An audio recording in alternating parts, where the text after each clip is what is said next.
తెలంగాణ ప్రభుత్వం ప్రతిష్టాత్మకంగా చేపట్టిన ఎస్ఐఆర్ సర్వే ప్రక్రియపై పలు ప్రాంతాల్లో విమర్శలు వినిపిస్తున్నాయి. ప్రతి ఇంటికి వెళ్లి వివరాలు సేకరించాలని ప్రభుత్వం స్పష్టమైన ఆదేశాలు జారీ చేసినప్పటికీ కొందరు బిఎల్ఓలు మాత్రం వార్డుల్లో ఒకే చోట కూర్చొని ప్రజలను పిలిపించి ఫారాలు అందజేస్తున్నారనే ఆరోపణలు వ్యక్తమవుతున్నాయి. మరికొన్ని చోట్ల స్థానిక గల్లీ నాయకులు తమ ఇళ్లలో బిఎల్ఓలను కూర్చోబెట్టి అక్కడి నుంచే సర్వే ప్రక్రియ నిర్వహిస్తున్నట్లు సమాచారం. అయితే ఈ ఆరోపణలపై స్పందించిన ఓ బిఎల్ఓ తనకు ఒక్కరికే సుమారు 3000 ఓట్ల బాధ్యత అప్పగించారని, ఆర్పీలు బిఎల్ఏల సహకారం లేకపోవడంతో ఇంటింటికి వెళ్లడం కష్టంగా మారిందని చెబుతున్నారు. ప్రజలే వచ్చి ఫారాలు తీసుకెళ్తే పని వేగంగా పూర్తవుతుందని ఆమె పేర్కొన్నారు.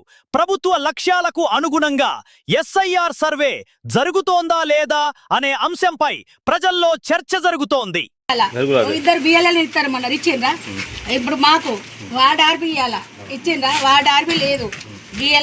బిఎల్ఏను ఇద్దరిని ట్రైనింగ్ ఇచ్చినాం, ఇద్దరిని సపోర్ట్ ఇస్తామన్నారు. బిఎల్ఏ సపోర్ట్ లేదు, వార్డు లేదు. ఒక్కొక్కళ్ళకు 3000 ఫామ్స్ ఇచ్చి ఇంటింటి తిరిగి ఇవ్వండి. కోట్ల మొత్తం ఉన్నది. ఇప్పుడు ఎక్కడ అర్బన్ కాలనీ అది ఉన్నది, మాదాపూర్ కాలనీ ఉన్నాయి, అది ఇది పెద్ద గుండె దగ్గర అవి ఉన్నాయి, అక్కడి ఉన్నాయి. మొత్తం మిస్ మ్యాచ్ అయ్యి ఒక్కొక్కటి. ఇప్పుడు మొత్తం కూరగాయల కదా వెతుక్కున్నట్టు ఉన్నది. అందరికి సహాయమే ఎవరు లేరు. ఇస్తామని చెప్పారు. మీకు ఇద్దరు ఉన్నారు ఇద్దరు బిఎల్ఏని ఇస్తాము, అది కాంగ్రెస్ తరఫున అంటే పార్టీల తరఫున కూడా ఇస్తామన్నారు. వాళ్ళు లేరు, వీళ్ళు లేరు, ఏం లేరు. చెయ్యండి. ఇది ఉన్నది మా పరిస్థితి.